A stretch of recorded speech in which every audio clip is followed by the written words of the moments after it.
క్రీస్తునాథుని యందు ప్రియమైన సహోదరి సహోదరులారా, అది 2014 సంవత్సరము. నేను విశాఖపట్నంలో ఫిలాసఫీ చదువుతున్న రోజుల్లో డిసెంబర్ నెల 5వ తారీఖున నేవీ డేగా పెద్ద పండుగలాగా చేస్తారు. అయితే నేనున్న సమయంలో ఇంటర్నేషనల్ నేవీ డే జరిగింది. అప్పుడు ప్రపంచంలో ఉన్నటువంటి నలుమూలలో ఉన్నటువంటి యుద్ధ నౌకలన్నీ కూడా ఆర్కే బీచ్ వద్ద ఉన్నాయి. అయితే వాటన్నిటిని చూడటానికి మేమందరం కూడా వెళ్ళాము. మేమే కాదు, అక్కడ చాలా మంది లెక్కకు మిక్కుటం లేకుండా జనాలు అక్కడ ఉన్నారు. లెక్కలేనన్ని జనాలు అక్కడ ఉన్నారు.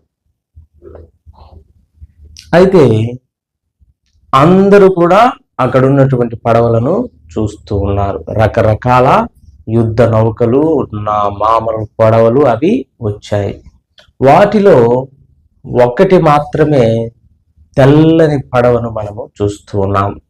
పెద్ద షిప్, వైట్ షిప్, చాలా పెద్దగా ఉంది. అది ఒడ్డుకు వచ్చి ఉంది. అందరూ అన్ని నౌకలు చూస్తున్నారు. చాలా మంది జనాలందరి దృష్టి అంతా కూడా ఆ తెల్ల నౌకపై పడింది. అందరూ దాన్నే చూస్తున్నారు. చాలా చక్కగా ఉంది అది చూడ్డానికి. కొద్ది సమయానికి ఆ పడవ వచ్చిన పని అయిపోయింది అనుకుంటాను. అది తిరిగి ప్రయాణమై వెళ్తూ ఉంది. అది వెళ్తూ ఉన్నప్పుడు అందరూ కూడా దాని వంపే చూస్తున్నారు, ఫోటోలు తీస్తున్నారు, వీడియోలు తీస్తూ ఉన్నారు. అది కొంత దూరం లోపలికి వెళ్ళిపోయింది. వెళ్ళినప్పుడు పైన ఆకాశము నీలం రంగులో, బ్లూ కలర్లో, కింద నీళ్ళన్నీ బ్లూ కలర్లో, నీలం రంగులో ఉంది. మధ్యలో వైట్ షిప్, తెల్లని షిప్, చాలా చక్కగా ఉంది చూడ్డానికి. అయితే అది కొద్ది సమయానికి ఇంత పెద్దగా ఉన్న షిప్ ఇంతదైంది. ఎందుకని? అది అక్కడ నుంచి వెళ్తూ ఉంది. కొద్ది సమయానికి ఆ షిప్ కనపడటం లేదు. ఏమైంది? మన కంటికి అది కనపడటం లేదు, కానీ అంత మాత్రాన అది అక్కడి నుంచి మాయమైపోయిందా? లేనే లేదు. మన కంటికి కనపడలేదు కాబట్టి అది లేదు అని కాదు. అది తన ప్రయాణాన్ని కొనసాగిస్తూనే ఉంది. యువతలి ఒడ్డు పైన తన ప్రయాణాన్ని ప్రారంభించింది, అవతలి ఒడ్డు వైపు అది ప్రయాణం కొనసాగిస్తూనే ఉంది. మనకు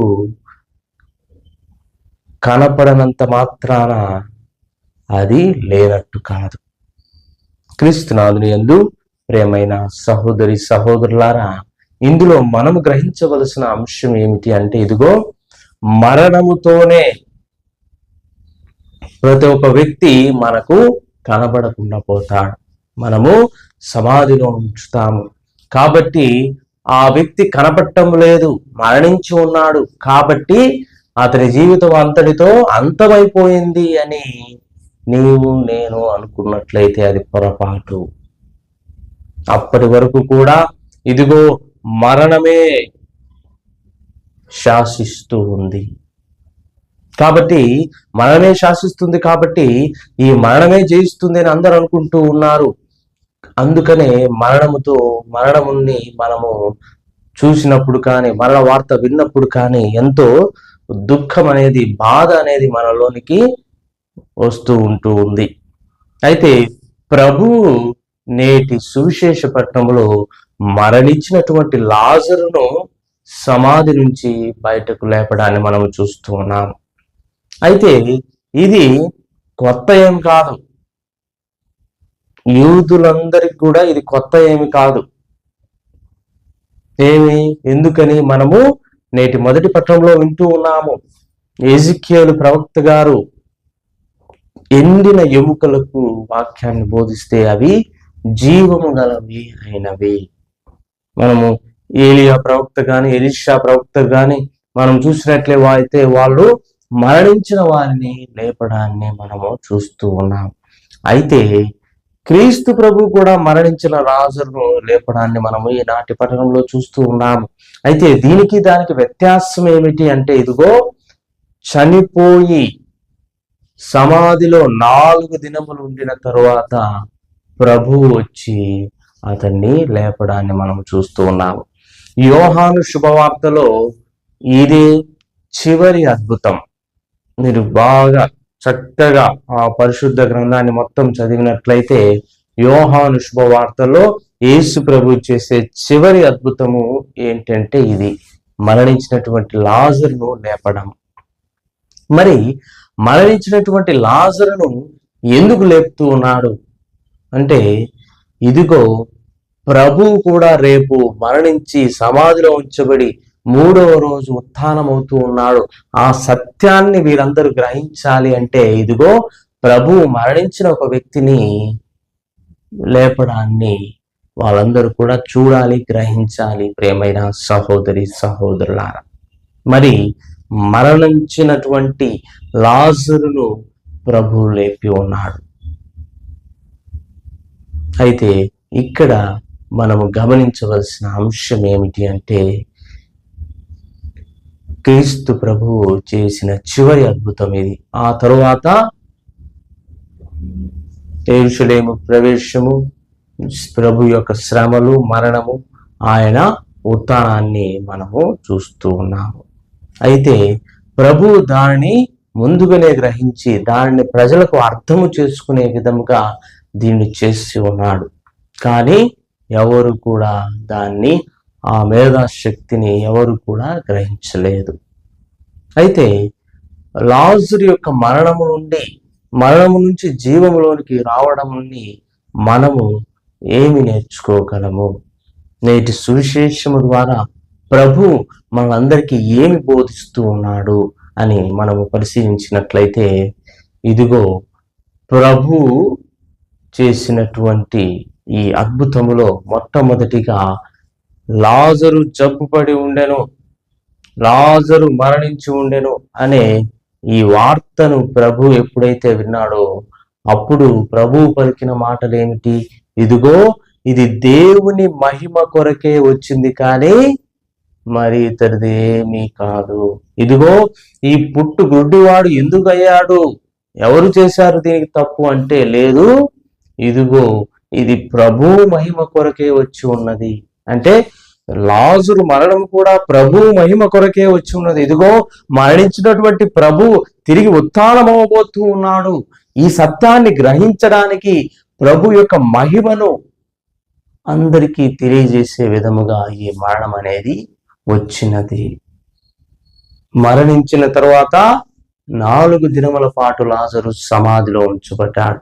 సమాధి రాయి మూయబడి ఉన్నది. ఆ సమాధి రాయిని ప్రభు తొలగించమని అడుగుతూ ఉన్నాడు.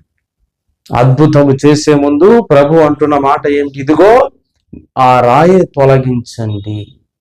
ఇదిగో ప్రభు నీతో నాతో మాట్లాడుతున్నాడు. నీలో నాలో అద్భుతాన్ని చేయాలని ఆశ కలిగి ఉన్నాడు. మరి ఆ అద్భుతాన్ని స్వీకరించాలి. ఆ అద్భుతము నీలో నాలో జరగాలి, నీ కుటుంబంలో నా కుటుంబంలో జరగాలి అంటే మనకు అడ్డుగా ఉన్నటువంటి ఆ రాయిని తొలగించాలి. ఏంటి రాయి? ఏంటి ఇది అడ్డుగా ఉంది అని అంటే, ఇది మన అవిశ్వాసము కావచ్చు, మన పాపము కావచ్చు, మనం ఇతరులపై పెట్టుకున్న ద్వేషము కావచ్చు, మనం ఇతరులపై ఉంచుకున్నటువంటి కోపము కావచ్చు. ఈ రాయిని మనము తొలగించినట్లయితే ప్రభువు మనకు అద్భుతాన్ని చేస్తూ ఉన్నాడు.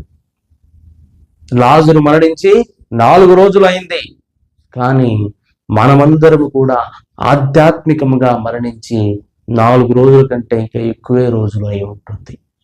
మనమందరం కూడా ఆధ్యాత్మికముగా మరణించిన వాళ్ళము, ఆ మరణించి సమాధిలో ఉంచబడిన వాళ్ళము.